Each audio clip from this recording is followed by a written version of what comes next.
right, everybody, welcome out here on this beautiful Thursday. Here in Utah, we've been getting lots and lots of snow, so the mountains are absolutely beautiful with the white. Hopefully, wherever you're at, you're also seeing some beautiful stuff out your window. Today, we've got a lot of great stuff to cover, and quite honestly, I am honored and excited to be talking with Bill Good today. If you're not familiar with Bill Good, you may not have been in the industry very long, but Bill has been an icon and a mentor in this industry for lots and lots of advisors, and helping them since the 80s all the way till now, coming up with the best practices out there. Bill has spoken all around the country. There's a quote out there that honestly is true, that when Bill Good speaks, E.F. Hutton listens. That's still holds true for many of the firms out there. So again, Bill, thank you so much for attending with us, and thank you for being here. Well, Matt, I'm just delighted, and I want to just give you a little bit of information about Matt Hicken. Matt used to work for Bill Good Marketing up to about 2006, and then he took a 15-year trip to Greensboro, North Carolina, my old hometown, where he worked for one of our clients, Rob Rose. And in the course of working for Rob Rose, Matt took the knowledge he had gained working for us and implemented an item that we call the 110% gorilla chart. That was the condition on which I let him work for one of our clients. We don't normally let our team go to work for a client because otherwise we become a recruitment pool, which we don't like. So Matt is the chief architect of what we call the triple double. And beginning in January 2009, Rob did a double from about $500,000 to $1 million. Then he did another one in the next 2 years to $2 million. And then he did a third double up to $4 million. And how did he do that? Well, you'll learn a bit more about that. So that's Matt Hicken. Thank you, Bill. Well, so here's the thing, Bill, you've been sharing and teaching and explaining the step-by-step processes of best practices for decades now, and some of that has actually been done in magazine articles and other aspects. So, let's talk about your research magazine articles for a second. There's a picture of me on the cover of Research magazine. They made a pretty big deal when I switched from Registered Rep magazine to Research magazine.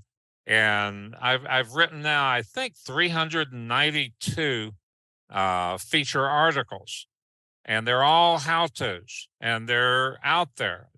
Right now, there's maybe 100 of them archived on the Think Advisor website. So that's that piece of it. And by the way, that's how I built the reputation of Bill Good Marketing, was by writing articles for the major trade magazines. Yeah. Well, and this. And the book, Hot Prospects, the proven prospecting system to ramp up your sales career. And this book was published in 2008. It's still in print. You could order it from Amazon. There are some things in it that are dated, but there are some things in it that are true today. Yeah. No, and I'll tell you, I still talk to advisors that hark back to a lot of the advice, the methods, and the tracking aspects that you explain in this, that it still today, after decades and in different forms of marketing, absolutely apply. So that being said, that's a little bit about Bill Good and where we're coming from as far as advice is concerned for the rest of this call. What we do want to make sure is that this call is absolutely beneficial to you. And there's two parts to this. Number one, as you have questions or comments, please do jump into our chat room and share those. We'll keep an eye on that throughout our broadcast. And as we may answer the question live here in voice, we may answer it on the chat, but do keep an eye on that, because also towards the end, we'll have a link there, which is our second aspect of what you're going to be able to get the most out of this. Is we're going to talk about some of the top traits, the three traits of best advisors, the top advisors out there. Two parts that are going to help you with that. Number one, we have a goodie bag that if you will fill out a brief questionnaire at the very end of this, then you will actually, you'll be able to download this document, which is actually the growth plan basics, how to bring up a junior advisor all the way up to full-fledged lead advisor. This is something that Bill and I worked on together and created. So you'd be able to download this document. But the other great thing about that questionnaire is it's going to ask you if you would like help developing a growth plan and looking at that growth plan. And it'll, if you go through that, if you say yes, then our folks here will talk with you, talk about your office, what you're doing, how you're trying to accomplish it. And then they'll talk through some of the ideas that would be best for you and your office and your situation that'll help you get to where you want to go. Bill and I are going to talk about a lot of different aspects today and a lot of those different options. That call is going to give you the options that you in particular need. Okay. So again, stay to the very end. We'll give you the link to click on to get you to that questionnaire. Brief questionnaire, answer it. You'll be able to download this great document and request that growth plan. So now that being said, as Bill always says on these broadcasts and these webinars that we've done for years and years now, if this were a television show for an hour, you'd expect quite a bit of commercials. I'm going to give you a very short one. And that is, it's our goal here at Bill Good Marketing is to help you double your production or work half as much. And quite honestly, the biggest response I ever get to that is that, well, what if I want both? Well, great. There's certain things that are required in order to get there. Bill has developed the system of best practices over decades and helped some of the top advisors out there pull their best ideas together and add them to the best practices. So now what we would do is sit down with you, if you choose to work with us, and develop a thorough strategy plan. And this is custom to you. That strategy plan will help design all of the aspects of your business, everything from your CRM management to your prospecting efforts, to branding, to your client communication strategies. All of that will be marked into this plan. Now, in order to affect that plan and implement it, we have coaching available to you that would be able to help you implement step by step, keep you on task, remind you of things that maybe you forgot, because that's probably one of the biggest mistakes out there is, finding something that works and then stopping doing it. But then we also have content. And again, I can truly say this, having worked in the industry and looked at all the different content providers out there, our content truly is the best. And the reason being is because our content generates an emotion. It generates feelings, and then it calls people to action. So that's what you need your content to do, is to generate feelings. And so that's what we have out there. We've got a huge library of that for you. So again, these are all tools that are going to help you hit that ultimate goal of doubling your production or working half as much, or both. All right. So that said, Bill, without further ado, let's jump into this. Obviously, having worked with the top advisors at different firms all over the country, and that's in the United States and Canada, you've seen some common characteristics, some common traits. And you and I talked about this a while back, but we want to talk about some of the top, and really the top 3 traits. What would you say? Where do we want to start? What's one of the traits we want to start with, or maybe even the first one, the most important, maybe? I don't know if it's the most important. It's like if you've got a recipe for chocolate chip cookies, what's more important, the butter, the chocolate, or the sugar? What is it? They're all important. You leave out one and don't invite me to that birthday party. Right. So a very important, or one of the top 3, is the people who have taken this business all the way to the end of the rainbow have developed a true team. All right. Now, I have to be a little bit modest here and tell you that I created the team concept in this industry. And I discovered, this goes back in 1985. That's about the point Methuselah and some of those boys were hanging around. And I did a survey at Payne Weber, at the local Payne Weber shop. I was trying to find out what were then called brokers, what do they do? And why can't they prospect? Why don't they have time to prospect? And I accidentally stumbled across a number. And the number changed my life. It has changed the lives of many, many, many financial advisors. Because what I discovered in 1985 was a broker, then called, was worth about $1,000 an hour meeting with and talking to clients and prospects. Now, they were $1,000 an hour. If you're working 40 hours a week, that's $2 million a year. And not one of them was doing $2 million a year. But what they were doing was mostly other things. But when I had that number, and that number's higher today, when I had that number, what I realized is I need to come up with a way for these guys to have more $1,000 hours, and that led to an unusual project. I'd never get away with doing that today, but I convinced the local branch manager in the Payne Weber store to let me hire a sales assistant, because I figured having some help would be important. I wanted to hire a sales assistant and put her on my payroll and have her report to me, and he let me do that. Now, could I do that today with advanced compliance? No, I couldn't. But that was the wild west of the industry then, and so I did that. And for some months, I struggled in making this person. And she was skilled in both customer service and sales. She could do either, but I couldn't get her to the point where she could do both, what I would then later call sales support and service support. Sales support got trumped, and that's the old use of the word, by service support. And no matter what I did, she kept getting forced into being what we would now call a service assistant. And one day I was driving around downtown Salt Lake City, and I had one of those epiphany moments, and I realized to make it to high 6 or 7 figures, you had to have 2 people, not one. Two people, an advisor and an assistant, is not a team. 3 people make up a team. And as I did more work on that, I actually calculated how many hours it took to support $1 million practice. The goal then was to get to $1 million. Well, it's much higher today because of inflation.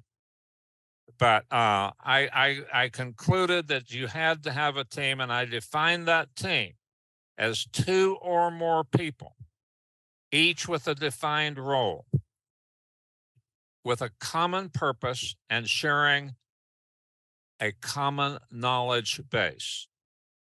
That's a team. 2 people working together is not a team. And I introduced this whole thing in December 1986 when we had the first class in what we call the Bill Good Marketing System. And some of the people there got it. Not everyone got it, but most of them did. And I convinced them to go out and hire somebody to do the non-sales, non-advice work. That's what makes a difference. Now, some of the people that have taken this business all the way to the end of the rainbow, a young man about 25 years old in 1988 who was just finishing up a $300,000 a year at Dean Witter, bought into the system. He went out and borrowed $25,000 on an SBA loan and put the entire team in place, and had it in place by January of 1989. And the $300,000 in 1988 became $930,000 in 1989, became $1.2 million, $1.6 million, 2.4, 2.6, broke $6 million in 2000 something. 1980 and 1996. I got to get my centuries correct here. And today he does about $20 million a year. And as far as I know, is the largest single advisor. He doesn't have junior advisors. He has a team of 8 or 9, and they do about $20 million a year. And his idea of a new account is someone that has 100 million, not a million, not 400,000. But he has kept ratcheting it up. And the way he does it is delegates all non-sales, non-advice functions. So that's the piece of the team. Now, where do you start? You start with whatever's causing you the most issue, where you're spending most of your time. For most of you right now, you're spending at least 4 hours a day doing service.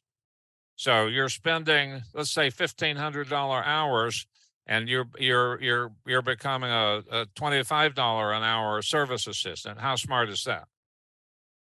Now, Matt, when you went to work for Rob Rose, Rob had made a commitment Well, you tell the story. What did you have and what did he do by 2009, and how on earth did he afford it? Yeah, well, and that is the key question, right? So Rob decided that he'd been looking for a system. He'd been trying to develop stuff on his own, and he couldn't find anything. When he finally kind of met you and understood and gathered in your system, and he said, "All right, I'm going to do this. If whatever Bill says, I'm going to do." Now he got a little excited about everything Bill says, and instead of hiring, the one team member to take over service issues, and then, down the road hire somebody else, he said, "Well, Bill says if I want to get to this level, I have to have a service assistant, a sales assistant, and a part-time computer operator." So he hired them all immediately, and it paid off. Now it was tight.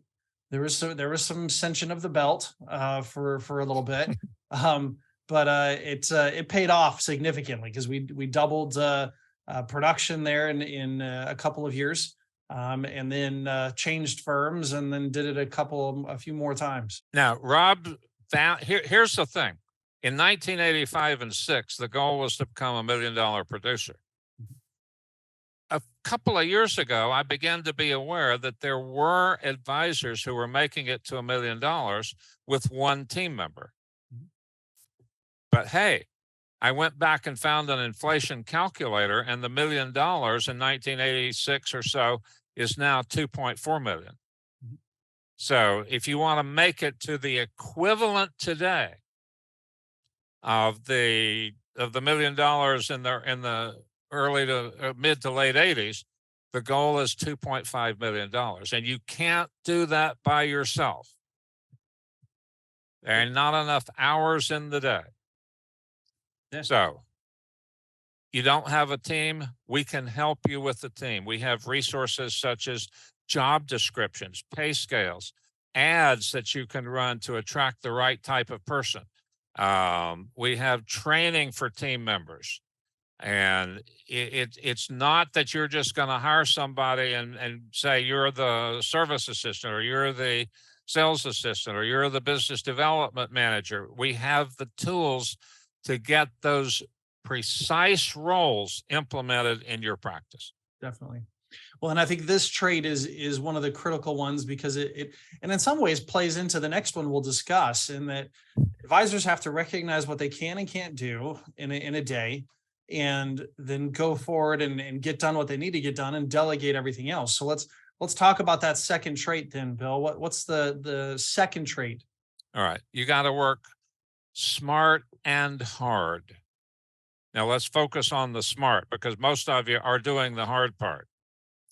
Now, the smart part is to create what we call a model day.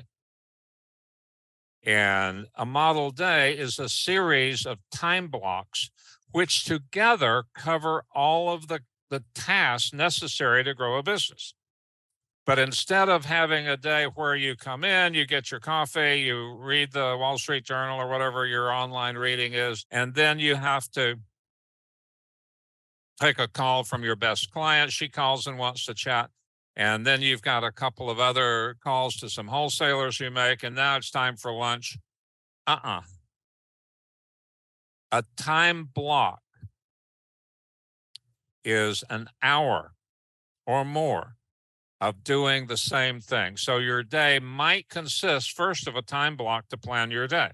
And that may take a half hour. It might take 45 minutes. It's what it is for you. So that when you're done with your planning, you are ready for all of your meetings that have to occur that day. Now, part of growing that business is talking to clients and prospects. Well, that's, in some respects, those are outgoing phone calls. So you have a time block, which we call a mini day, MINIDAY. Why is it called a mini day? Because it's just like a mini. It's like a day. There's a morning and an evening, and then it's midnight. And today is Thursday, and you can't get to midnight tonight and say, God, this was a great day. I want another 25 minutes. You're done. And there's a discipline to forcing yourself to do the most important tasks that belong in that time block. I'll tell you this: the person who did the best job at the model day was that young client from Dean Witter, who's now $20 million in revenue. And if you were to ask him, do you have a model day? He would say, of course. How can anybody in this business not have a model day? Now, you've got the working hard part. We can bring the smart part by helping you organize your most valuable resource, which is your time. Yeah, Bill, on that one, I'd actually ask a question. So, because I've seen a lot of this and with advisors, but what would you say is the biggest mistake people make in trying to create their own model day? Well, number one, they don't have first of all, they don't ever write it down. And so, because the model day is not only for you, it's for your team. Mhm. And it tells your team where they can set appointments for you. And it tells them in certain situations, you're not going to be answering the phone. And one of the first things we try and do in getting you on a model day is to get someone else to answer your phone. If you think you're going to make 2 hours of outgoing calls and answer your phone, it's wishful thinking. It's not going to happen, because you're going to be talking to outgoing client, and then you see Velda Oldbucks on the phone, and she's your biggest client. You have to interrupt, and there's the momentum is gone. Part of this is a momentum play. Yeah. Write it down, share it with your team, and we help you build their model days based on yours.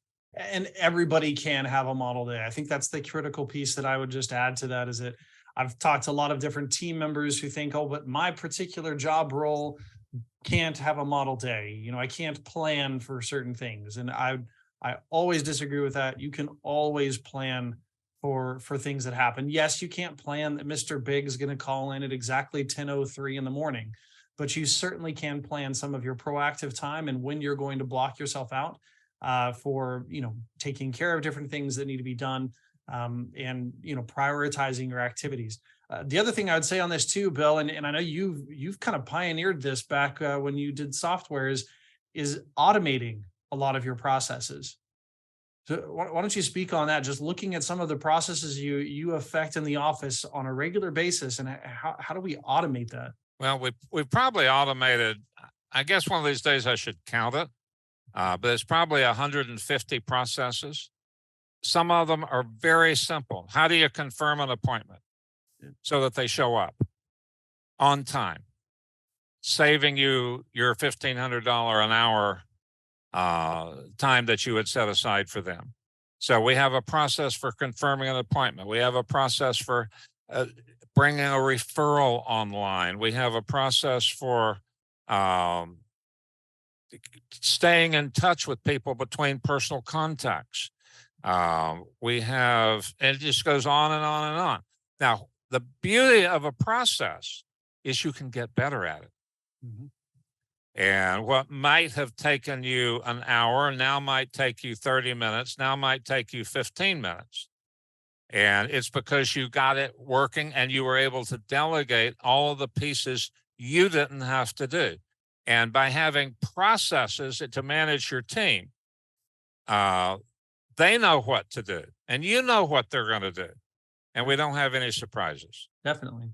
Well, I think if you go back to your research results, that if we're at $1,500 an hour nowadays in worth, and you're spending 15 extra minutes running a process because you're trying to remember the next step, that's a recipe for a shrinking revenue, right? Right. So definitely, you have to automate those processes, take the time to do that, and move forward. So that brings us to the final trait we're going to talk about today, and we're going to spend most of our time talking about this because I think in this year is going to be a great opportunity to really put this trait in place if you don't already have it. So what's our third trait, Bill? All right. Our third trait is the most successful teams are always prospecting.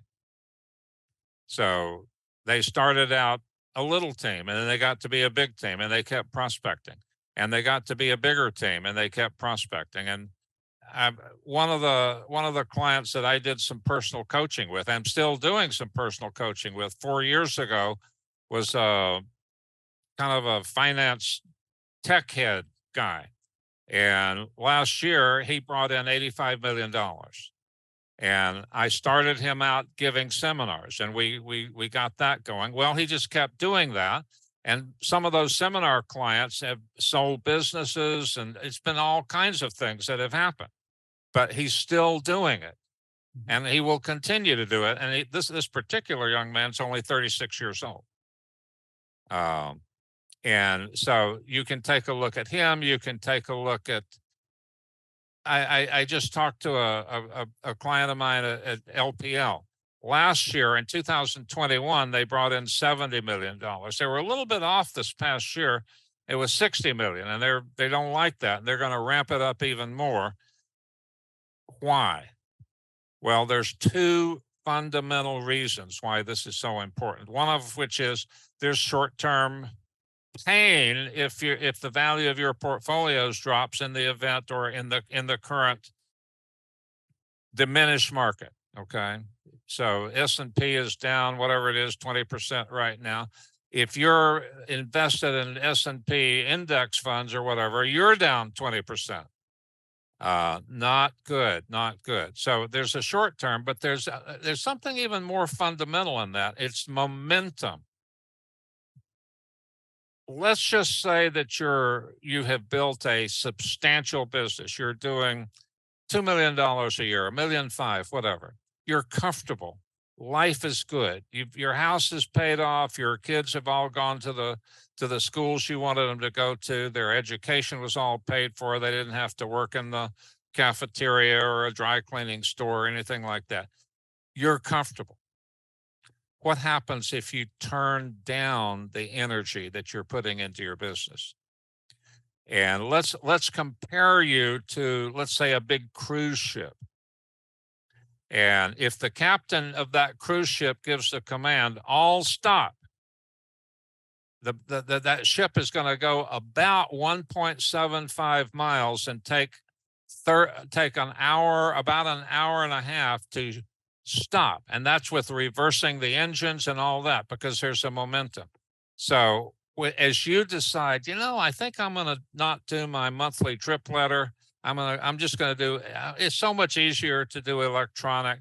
I'll do that. And then okay, I'll make it every 6 weeks and not every month. I won't be calling everybody, all these clients. Well, you're putting less power in that engine. The problem is that ship that you've built continues to go forward, and it might go forward for several years. But as you are putting less energy in it, the momentum is slowing, and it will reach a point someday where it stopped. And now, because of divorce, clients moving away, older clients dying, beneficiaries taking the money and running, the asset base begins to shrink. And now you've got a multi-year project to rebuild a momentum. So what I want to go over with you, Matt and I are going to go over with you, is how you can continue to prospect. The prospecting that we have developed is broken into two big pieces. There's what we call relationship marketing, and there's mass marketing. Relationship marketing is where many of you should stay. You don't necessarily have to go out and give seminars. You may want to, but there are enough relationship marketing channels so you don't have to do that. So what do I mean by channel? It's just a dictionary definition. A dictionary definition of channel is something like it's a passageway through which something flows. The English Channel is a large channel. The channel of new money from your clients is a trickle by comparison, but it's nevertheless a channel. So the first channel, and by the way, most advisors today are only operating on two channels. They're operating on new assets from existing clients and client referrals. And the problem with that is, in our experience, two channels does not produce a rapidly growing business. You need 3 channels or 4 channels. Now you have a rapidly growing business, because one of the things that happens is you may be going along and you've got a great seminar business, and then boom, we got a pandemic and nobody wants to leave home. So that channel's blown out of the water. What if that's one of two channels that you have? Well, you just signed up for a guaranteed income reduction plan. Not good. No good at all. All right. So channel number one, more assets from existing clients. Now, Matt, when you were with Rob, you guys discovered a number. Yeah. Tell us about that number. Well, so from existing clients, we found, well, and a little bit of explanation on this too, because I know there's some advisors out there that refuse to bring on a client unless they've given them every last dime of theirs. And that's a way of doing business, and that's fine. We were not that way. We wouldn't do the whole, let me try you out with, $10 here and there. But, if they were willing to give us a substantial portion and had to explain to us where everything else was, we had to know where everything was and how it was invested. And then, yeah, sure, we would take a portion of it and help them manage it. And then by tracking that, then we were able to, over time, bring in that business. So what we find is on average, about 20 to 30% of our new business, of our new assets brought in, came from existing clients. Now, here's what we know now, folks. If you've got, say, 50% of your new assets coming from existing clients, you're not prospecting. So that figure of 20 to 30% is something we like to take a look at. Matt, pick it up a second. I got to take a sip of water. Yeah, no problem at all. So the other thing on that is obviously with picking that, going after those clients, you do have to keep track of those opportunities that are out there. And again, talking about processes and systems, make sure that you consistently stay after it. And then you will bring in those assets. So then let's talk about the rest of it then, Bill. So obviously if we're getting 20 to 30% of new assets from that channel, existing clients, which, just a note on that too, if you feel like you do have all of your clients' assets, great. You very well might have that right now. Right. Now you may not, right? Right. Things change. I'm going to tell a little story about my dad. When he was, 90 or something like that, he came to me one day and he said, Bill, I just remembered that bond I bought 30 years ago is I've clipped the line. He was a coupon clipper. He enjoyed going to the bank and cutting off the coupons and depositing them. He said, what should I do with all this bond now? I said, Dad, I don't know. I'm not your advisor. You need to check with Skip and find out what he should do. If Skip had asked my dad 2 months earlier, Earl, that was his name, do you have anything coming up that we should be planning for him? He would have said no. He wasn't thinking of that as asset. It was a bond. And this happens all the time. Yeah. And one of my clients right now has brought in many millions of dollars simply asking, what kind of balances are you keeping in your checking accounts? Because he found clients were keeping large balances in their checking accounts. So he started asking everybody, and he found quite a few people that were doing that. How smart is that? Not.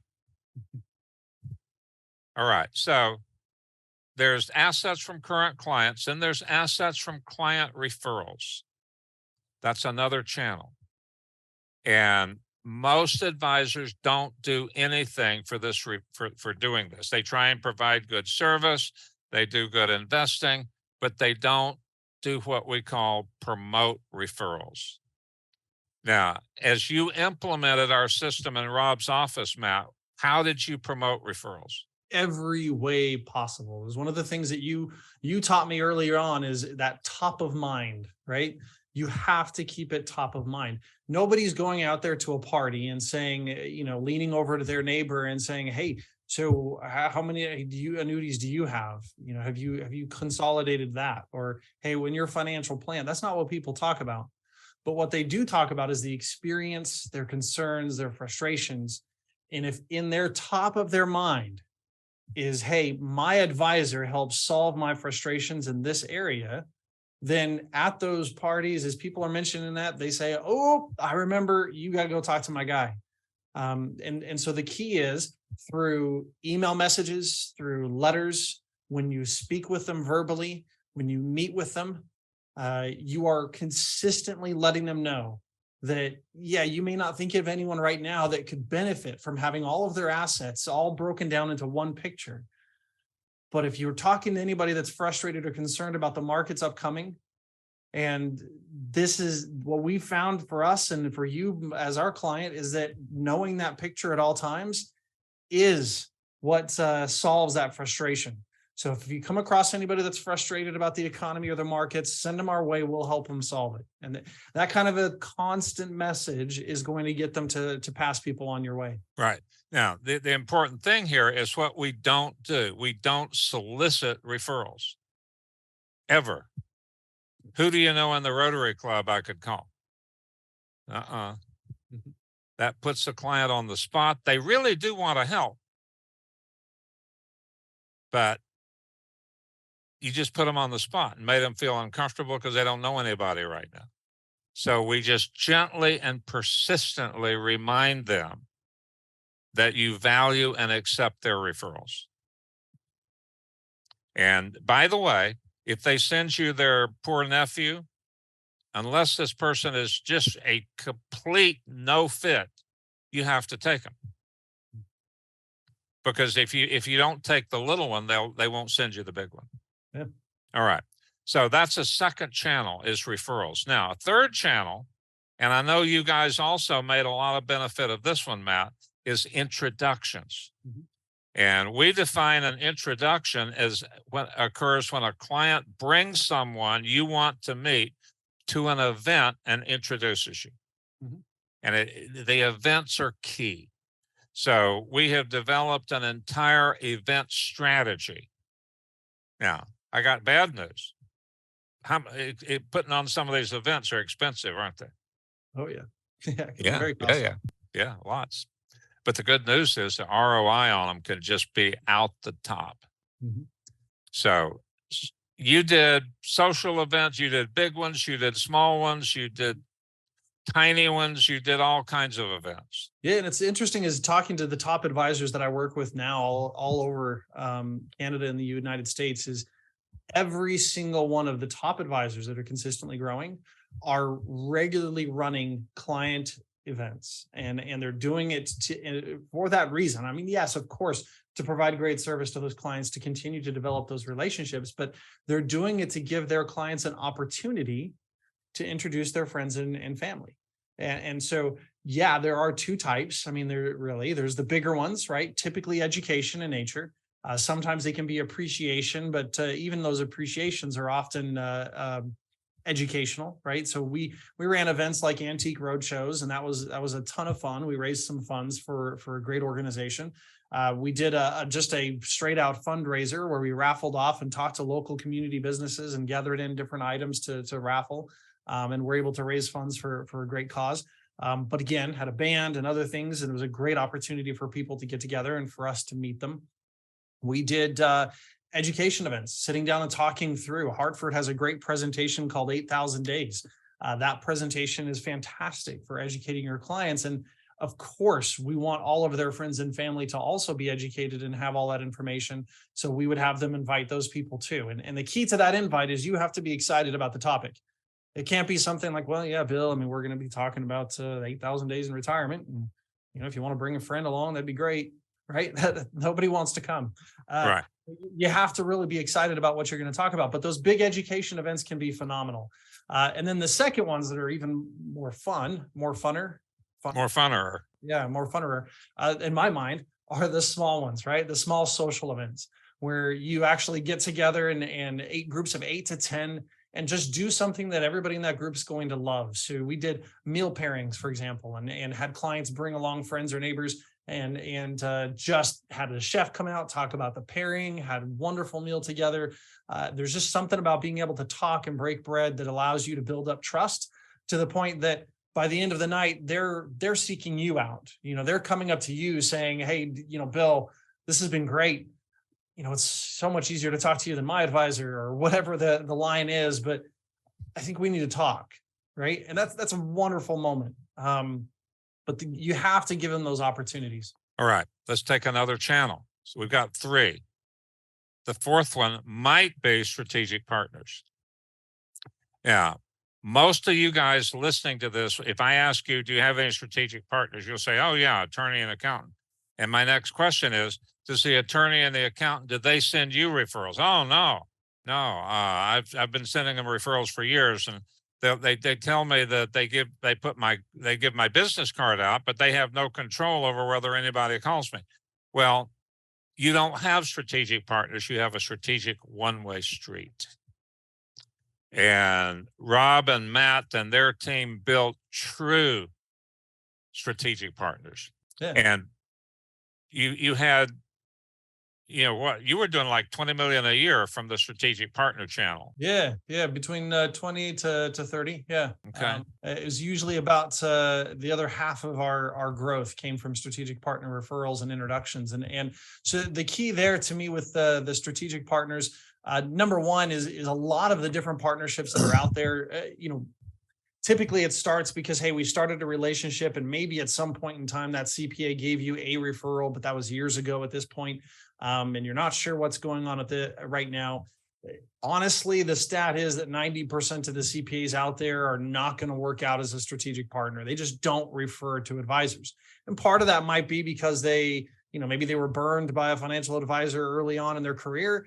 Part of it might be that they feel like some weird fiduciary liability by referring. And then part of it, honestly, if we're all being honest, is because the majority of their business comes from those guys out there that think the best way to create a partnership is you go to the CPA, you give them your long pitch, you hand them your brochure and say, all right, I think we should exchange referrals. And you send them a dozen people.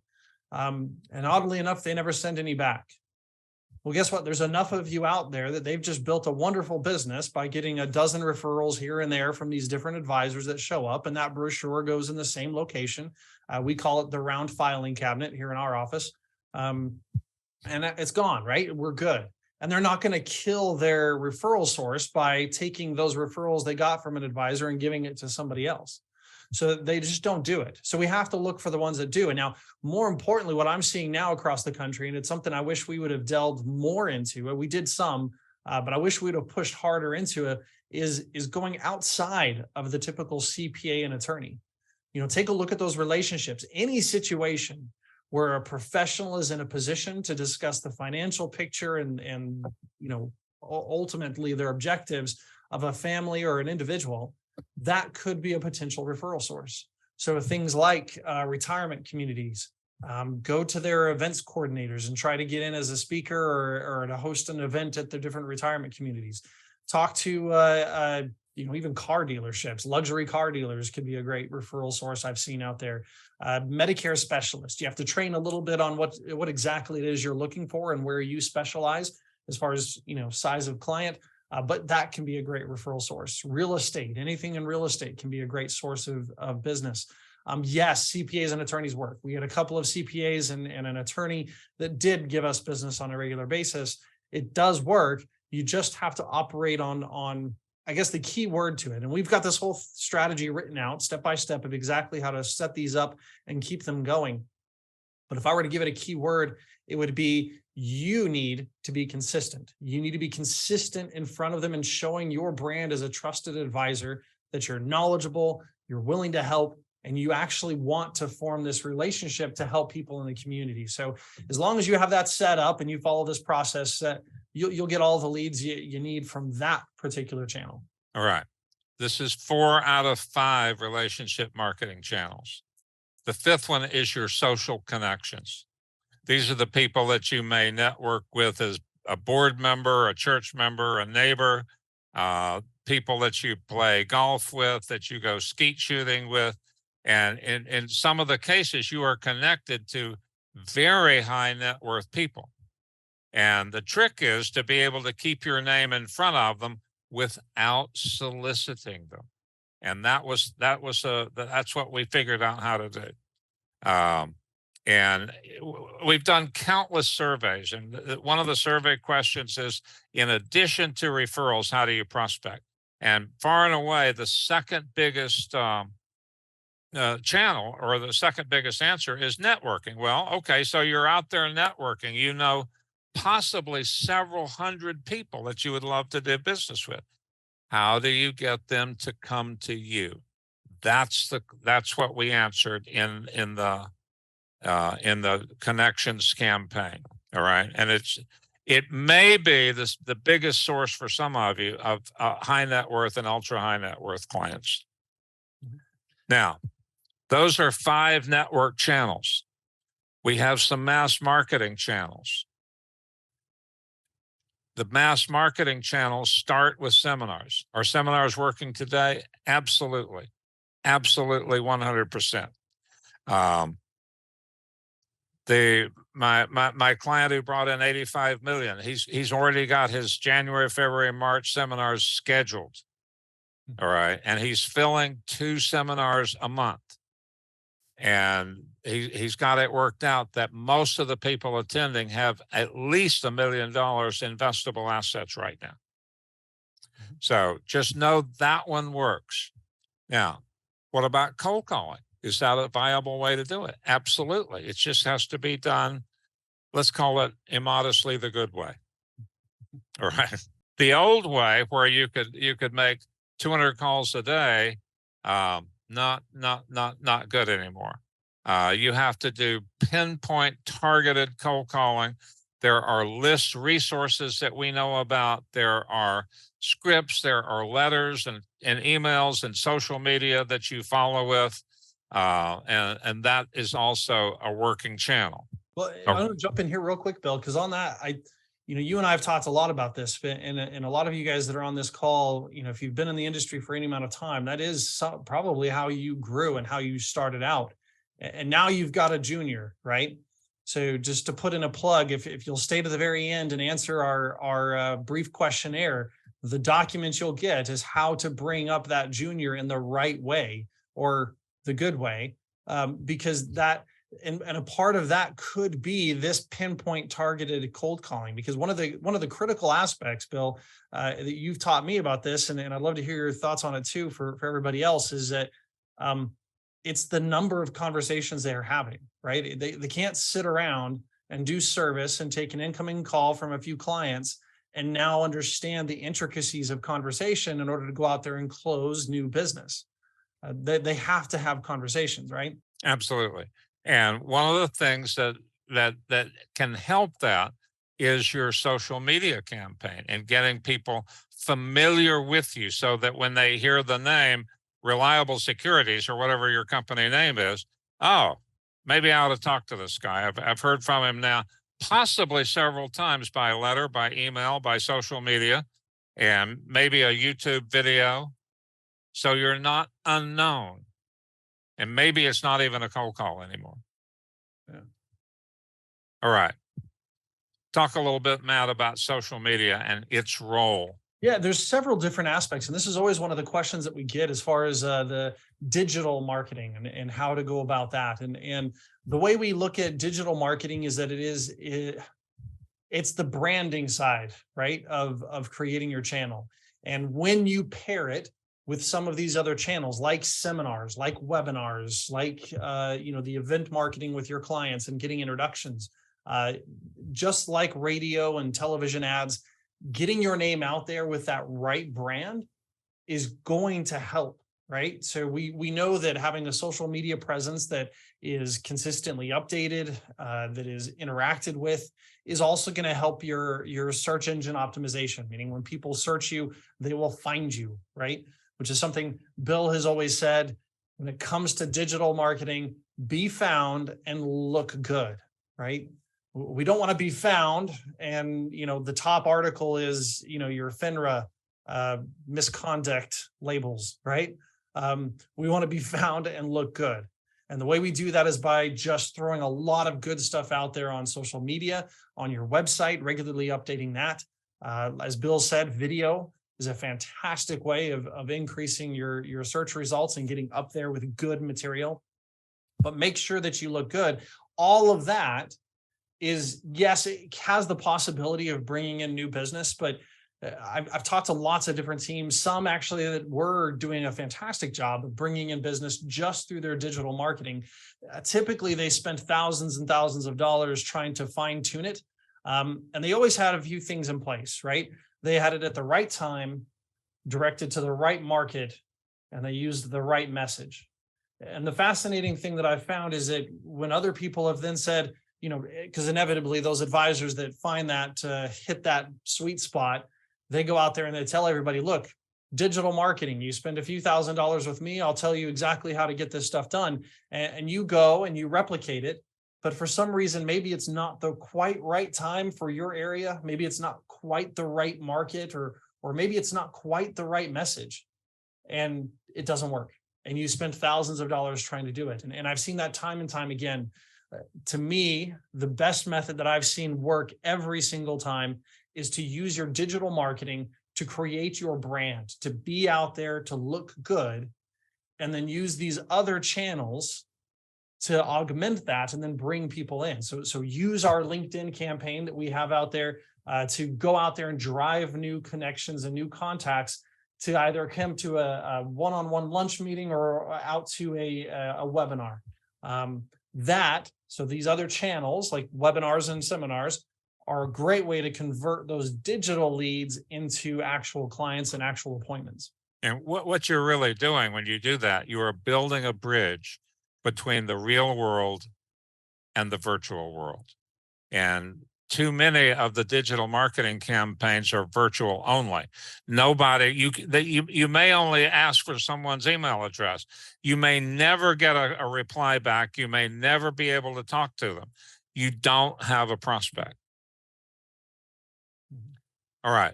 Other ways to build that business. You can buy a book. All right. Some people don't want a prospect. Okay. Go buy one. Okay. We can help you absorb the book, because what you bought are client relationships. And if you don't keep them, you wasted your money or wasted a lot of it. So we have a whole plan to help you absorb a purchase book. Yeah, Bill, on that, it's one of the questions that I get often and or I see often, where an advisor looks at this and says, okay, I can spend 10 months and all this money and time, and I can go out there and bring in $50 million, and work really hard and hit these big numbers that a lot of these teams that you talk to and I talk to are hitting. Or I can go buy a $50 million book. That sounds so much easier. But there's several things that it takes to make sure that it's done right. And Right. You actually helped me with this when we were looking at buying a book with Rob out in Greensboro. So what are some of the things we look for? And then what are some of the things to keep in mind when you're going that route? Well, the reason I actually recommended that Rob not buy $1 million book. And after he told me a lot about the other book, I thought, what we have is a concert. And over here on the right, we have a hip hop group. And over here on the left, we have a chamber music group. And they're both playing at the same time. Not a pretty sound. And the book Rob was looking at buying was a sophisticated fixed income trading thing. Rob is not a trader. And so as once I understood what this opportunity was, I thought, Rob, you're going to hate life. And I recommended he not do it, and he didn't. All right. But the other side of it is, I have on occasion recommended somebody grab it and buy it right now. Sometimes you will run into a distressed book. Somebody had a heart attack and the spouse needs a buyer. Okay. Those will be opportunities for your consideration. Okay. All right. So what we have, folks, is channels.